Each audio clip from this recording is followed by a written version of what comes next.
जय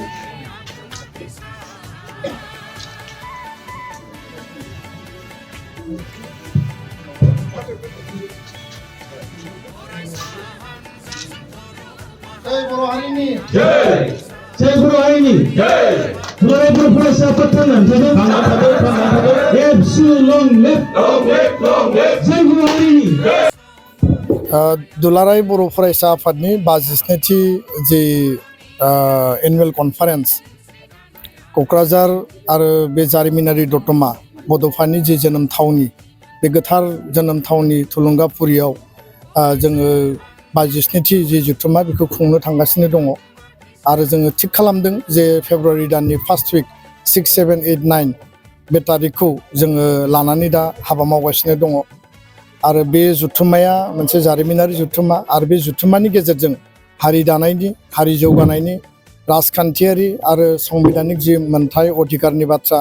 जोंनि राव थुनलाइ हारिमु जोंनि सिनायथि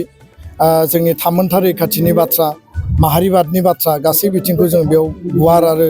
गेबेङै जों सावरायगोन प्राय 5,000निबो बारा बेयाव डेलिगेटफ्रा बाहागो लागोन आरो लोगोसेनो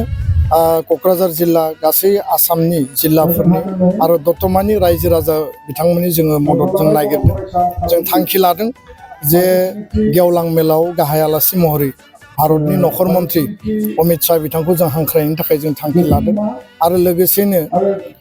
फरायसुलिनि बाहागो लानायनि गेजेरजों नबेल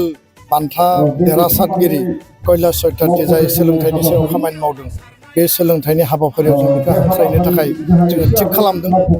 बिथांमोना कनसेन्ट होयोब्ला थारैनो जोङो मोनगोन होननानै आसाबादि आरो बेबायदिनो जोंनि बर' गोजोन गोरोबथा बिटिआर एकर्ड 2020नि गासै मावफुंनायनि बेलायाव बेखौ जाफुंसार होनायनि बेलायाव थान्दै मेलाव गेबेङै गुवारै गोथौयै जों सावरायगोन आरो लोगोसेनो बे जुथुम्माया जोंनि टार्मिनेटिं सेसन आरो बेयाव जोंनि थान्दै मेलाव गोदान आफाद दानाय गोजाम आफाद सिमफायनाय बे गासै प्रक्रिया कमप्लिट जागोन दा बेखायनो गासैनिबो मदद नागिरबाय गासैनिबो हेफाजाब नागिरबाय आरो जोंनि एकर्ड हारि दानाय माहारिबाद आरो जोंनि गासै मोनथायखौ मोनफुंनांगौनि थाखाय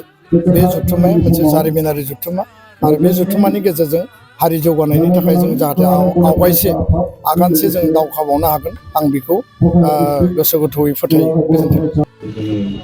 आवगायबाय बेनिखायनो थाखाय आङो बे समाव खावलायबाय आरो फुंबिलिनि गाहाम हामलायथि आङो बे समाव बयनिसिमबो आङो बावहरबाय दा गोबां बेयाव जोङो हाबाफारिखौ लायाबालायनो जोंनि सावरायगोन जायगायाव जोङो गासै हाबाफारिखौ जोङो मावफुंगोन दा आङो गिबियाव बाहागो लानो हानाय